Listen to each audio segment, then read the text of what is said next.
കാത്തിരിക്കുകയാണ് അർജുന് വേണ്ടി.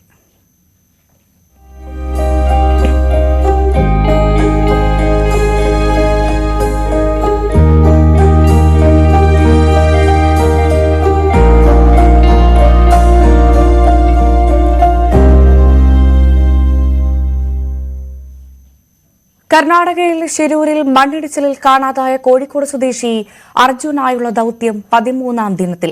ഈശ്വർ മാൽപ്പയുടെ നേതൃത്വത്തിൽ മത്സ്യത്തൊഴിലാളികൾ ഗംഗാവലി നദിയിൽ ഇറങ്ങി ഇന്നും പരിശോധന നടത്തും. നാവികസേനയുടെ പരിശോധനയും തുടരും. ഇന്നലെ നിരവധി തവണ ഈശ്വർ മാൽപ്പെ നദിയിൽ ഇറങ്ങി പരിശോധന നടത്തിയെങ്കിലും ലോറി കണ്ടെത്താൻ കഴിഞ്ഞിരുന്നില്ല.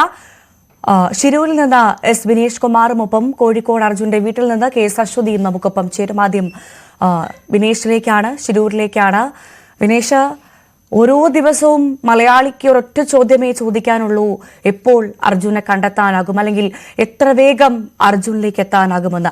ഈ കഴിഞ്ഞ 13 ദിവസവും അതിനുള്ള ഉത്തരം നമുക്ക് ഇല്ല എന്ന്, അല്ലെങ്കിൽ അർജുനിലേക്ക് എത്താൻ സാധിച്ചില്ല എന്ന് മാത്രമേ പറയാൻ സാധിച്ചുള്ളൂ.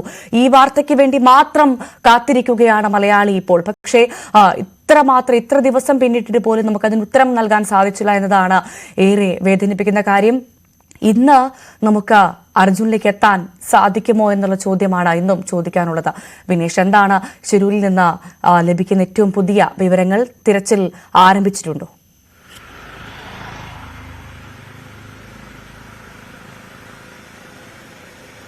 ഭവ്യ, ഇന്നും ദൗത്യം തുടരും എന്ന് തന്നെയാണ് അധികൃതർ വ്യക്തമാക്കിയിട്ടുള്ളത്. പക്ഷേ എങ്ങനെ മുന്നോട്ട് പോകും എന്നുള്ള കാര്യത്തിൽ സംശയമുണ്ട്. ശക്തമായ അടിയൊഴുക്കുണ്ട്. അതുപോലെ തന്നെ ഇന്നലെ തിരയിളക്കവും ഉണ്ടായിരുന്നു. ഇത് കടലിലേക്ക് ചേരുന്നതാണ് ഈ ഗംഗാവലി. അടുത്ത് തന്നെയാണ് ഇതിന്റെ അഴിമുഖവുമുള്ളത്. അതുകൊണ്ട് തന്നെ ഈ ഒരു തിരയിളക്കം ഇന്നലെ ഉണ്ടായിരുന്നു. ഇതെല്ലാം തന്നെ രക്ഷാദൗത്യത്തിന് വിലങ്ങുതടിയാവുന്നത് നമ്മൾ ഇന്നലെ കണ്ടതാണ്. കാരണം ഇന്നലെ മാൽപ്പെ, അതായത് ഈശ്വർ മാൽപ്പയുടെ രക്ഷാ ദൗത്യമുണ്ടായിരുന്നു. പക്ഷേ അവർക്ക് 7 തവണ അവർ ഡൈവിംഗ് നടത്തിയെങ്കിൽ പോലും അവർക്ക് ലോറിക്ക് അടുത്തേക്ക് എത്താൻ കഴിഞ്ഞില്ല എന്നുള്ളതാണ് എടുത്തു പറയേണ്ട കാര്യം. ഒപ്പം തന്നെ ഈ റഡാറിൽ നിന്ന് 4ാമത്തെ സിഗ്നൽ കിട്ടിയിരിക്കുന്ന സ്ഥലത്ത് ലോറി ഇല്ല എന്നുള്ളതാണ് ഇന്നലെ ലഭിച്ച ഏറ്റവും പുതിയ വിവരം. പക്ഷേ ഇന്നലെ വന്ന ഏറ്റവും വലിയ വിവരം അതുതന്നെയായിരുന്നു. കാരണം ഇതുവരെയും ലോറി അവിടെ ഉണ്ടായിരുന്നു എന്നുള്ള പ്രതീക്ഷയിലാണ് ഈ 4ാമത്തെ സിഗ്നൽ ലഭിച്ചിരിക്കുന്ന റഡാറിൽ നിന്ന് 4ാമത്തെ സിഗ്നൽ ലഭിച്ചിരിക്കുന്ന മൺകൂനയോട് ചേർന്നുള്ള സ്ഥലത്തായിരുന്നു തെരച്ചിൽ നടത്തിയത്. പക്ഷേ അവിടെ ലോറി കണ്ടെത്താൻ കഴിഞ്ഞില്ല എന്നാണ് ഇന്നലെ ഉത്തര കന്നഡ ജില്ലാ കളക്ടർ ലക്ഷ്മിപ്രിയ പറയുന്നത്. എന്തായാലും അത്തരത്തിലുള്ള തിരച്ചിൽ വരും മണിക്കൂറുകളിലും ഉണ്ടാവും. അതായത് ഈ മാൽപ്പെ സംഘത്തെ ഉപയോഗിച്ചുകൊണ്ട് ഇന്നും തിരച്ചിൽ തുടരും എന്ന് തന്നെയാണ് അധികൃതർ പറയുന്നത്. ഒപ്പം തന്നെ നേവിക്ക് അവിടെ ഡൈവിംഗ് ചെയ്യാൻ കഴിയുമോ എന്ന് പരിശോധിക്കുന്നുണ്ട്. എന്തായാലും വെള്ളം ഇപ്പോഴും 5 നോട്ട്സിന് മുകളിലാണ്. അതുകൊണ്ട് തന്നെ 3 നോട്ട്സോളം വെള്ളം അടിയൊഴുക്ക് കുറയേണ്ടതുണ്ട്. അത്തരം കുറയുകയാണെങ്കിൽ മാത്രമായിരിക്കും നേവിക്ക് ഇവിടെ എന്തെങ്കിലും ചെയ്യാൻ കഴിയുകയുള്ളൂ. പക്ഷേ ഇപ്പോഴത്തെ സാഹചര്യത്തിൽ നേവിക്ക് ഇവിടെ ഒന്നും ചെയ്യാൻ കഴിയില്ല എന്ന് തന്നെയാണ് അറിയാൻ കഴിയുന്നത്. ഒപ്പം തന്നെ ഈ ഫ്ലോട്ടിംഗ് ബ്രിഡ്ജ് സ്ഥാപിക്കുന്നതിന് ആവശ്യമായ എക്യുപ്മെന്റ്സ് ഉപയോഗിച്ച് എത്തുന്നുണ്ട്. അത് എത്തിക്കഴിഞ്ഞാൽ രാജസ്ഥാനിൽ നിന്നാണ് വരേണ്ടത്. അത് എത്തിക്കഴിഞ്ഞാൽ അത്തരത്തിലുള്ള ഒരു പരീക്ഷണം കൂടി നടത്തേണ്ടിയിരിക്കുന്നു എന്ന് തന്നെയാണ് അധികൃതർ പറയുന്നത്. എന്തായാലും അല്പസമയത്തിനകം തന്നെ മന്ത്രിമാരായ റിയാസും AK ശശീന്ദ്രനും ഇങ്ങോട്ട് തിരിക്കും. അതിനുശേഷം മാധ്യമങ്ങളെ കാണും എന്നാണ് ഇപ്പോൾ നമുക്ക് ലഭിക്കുന്ന വിവരം. ഭവ്യ, വിനേഷ, ഇന്നലത്തെ ദൗത്യത്തിന്റെ ഒരു പോരായ്മ കൂടി പരിഹരിച്ചായിരിക്കില്ലേ അപ്പോൾ ഇന്നത്തെ തിരച്ചിൽ ആരംഭിക്കുക?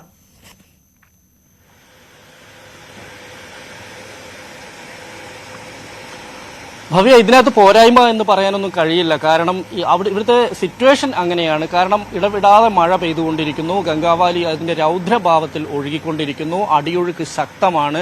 കലങ്ങി മറിഞ്ഞ ഒരവസ്ഥയാണ്. ഇങ്ങനെ ഒരു സിറ്റുവേഷനിൽ ആ ലോറി കണ്ടെത്തുക എന്നുള്ളത്, കാരണം ഈ മണ്ണിടിച്ചിലോടുകൂടി ലോറി കല്ലും മണ്ണും കൊണ്ട് ലോറി ഒരുപക്ഷെ പുഴയിലേക്ക് അങ്ങനെ ഒഴുകിപ്പോയതാണ്. അത് എവിടെയാണ് ഉള്ളത് എന്നുള്ളതാണ് തന്നെയാണ് പ്രശ്നം. ലോറിയുടെ കാര്യത്തിൽ ഇപ്പോഴും ഒരു വ്യക്തമായ സ്ഥലത്ത് ലോറി ഉണ്ട് എന്ന് ഇനിയും അവർക്ക് അങ്ങനെ കണ്ടെത്താൻ കഴിഞ്ഞിട്ടില്ല എന്നുള്ളതാണ് എടുത്തു പറയേണ്ട കാര്യം. അതാണ് പലയിടത്തും തെരഞ്ഞുകൊണ്ടിരിക്കുന്നത്. സിഗ്നൽ കിട്ടുന്ന സ്ഥലത്ത് ഒരുപക്ഷെ മറ്റെന്തെങ്കിലും ലോഹങ്ങളുണ്ടെങ്കിൽ അവിടെ നിന്നും റഡാറിലേക്ക് സിഗ്നൽ കിട്ടും. അത് ലോറി തന്നെ ആയിക്കൊള്ളണമെന്നില്ല. സാധാരണ നിലയിൽ മണ്ണിടിഞ്ഞു വരുമ്പോൾ അതിന്റെ കൂടെ അവിടെ ഉണ്ടായിരുന്ന ഇരുമ്പിന്റെ പോസ്റ്റ് ഉണ്ടെങ്കിൽ അതും മറ്റുള്ള അങ്ങനത്തെ അത്തരം ലോഹ സാന്നിധ്യമുള്ള അല്ലെങ്കിൽ ലോഹമുള്ള സാധനങ്ങളെല്ലാം ഒഴുകി അതിന്റെ കൂടെ പോകും. നമുക്കറിയാം, ടെലിഫോൺ പോസ്റ്റ് ഉണ്ടാവും, ഇലക്ട്രിക് പോസ്റ്റ് ഉണ്ടാവും, ഇരുമ്പിന്റെ ഉണ്ടാവും, കമ്പി ഉണ്ടാവാം. അത്തരത്തിലുള്ള ഇങ്ങനെയുള്ള സാധനങ്ങളെല്ലാം തന്നെ കുത്തിയൊലിച്ചു പോകും. അപ്പോൾ ഇത് ഉള്ള സ്ഥലങ്ങളിലെല്ലാം തന്നെ ഈ റഡാറിൽ നിന്ന് സിഗ്നൽ വരും. അവിടെ എല്ലാം ലോറി ഉണ്ടെന്നുള്ള രീതിയിൽ തിരയാൻ കഴിയാത്തൊരു സ്ഥിതിവിശേഷമാണുള്ളത്. എന്നാൽ ഇന്നലെ ഇവർ ഈ മാൽപേ സംഘം, അതായത് ഈ മത്സ്യത്തൊഴിലാളികളുടെ റെസ്ക്യൂ സംഘം ഇന്നലെ ഇവിടെ വെള്ളത്തിൽ മുങ്ങിയ സമയത്താണ് ഇവിടെ ലോറി ഇല്ല എന്നുള്ളത് വ്യക്തമായതാണ്. 7 തവണ അവരവിടെ ശ്രമം നടത്തിയാലും 3ാമത്തെ തവണ ഒരു വേള അതിന്റെ വടം പൊട്ടി ഈ ഈശ്വർ മാൽപേ ഒലിച്ചു പോകുന്ന ഒരു അവസ്ഥയിലേക്ക് കാര്യം എത്തിയിരുന്നു. നാവികസേന ഇടപെട്ടാണ് നാവികസേനക്കാരാണ് അദ്ദേഹത്തെ രക്ഷപ്പെടുത്തിയത്. എന്തായാലും അത്തരത്തിലുള്ള പ്രശ്നങ്ങളെല്ലാം തന്നെയുണ്ട്. ഗംഗാവാലി ശക്തമായി ഒഴുകിക്കൊണ്ടിരിക്കുന്നു.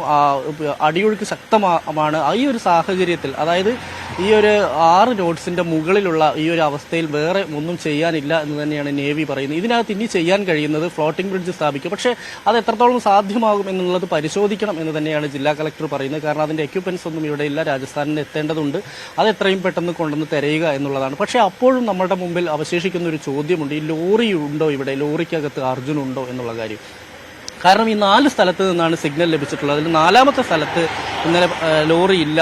അവിടെ മണ്ണും ചെളിയും മാത്രമാണ് അവിടെ ഉള്ളത്. ലോറി ഇല്ല. ലോറിയുടെ ക്യാബിൻ അവിടെ ഇല്ല എന്നുള്ളതാണ് വിവരം. അങ്ങനെയാണെങ്കിൽ മറ്റ് സ്ഥലങ്ങളിൽ കൂടി ഇത് പരിശോധിക്കും. ആ സ്ഥലങ്ങളിലും ലോറിയല്ല മറ്റേന്തെങ്കിലും ലോഹവസ്തുക്കളാണെങ്കിൽ പിന്നെ ദൗത്യം എങ്ങനെ ദൗത്യം മുന്നോട്ട് പോകും എന്നുള്ള കാര്യത്തിൽ സംശയമുണ്ട്. അത് മാത്രമല്ല, ഈ ലോറിക്കകത്ത് അർജുൻ ഉണ്ട് എന്നുള്ളത് കൊണ്ടാണ് നമ്മൾ പ്രധാനമായും ഈ ലോറി തിരയുന്നത്. അർജുൻ അതിനകത്തുണ്ടോ എന്നുള്ളത് കൂടി, അതിനും കൂടി ഒരു സ്ഥിരീകരണം ഉണ്ടാവേണ്ടതുണ്ട്. അതിന്റെ എല്ലാം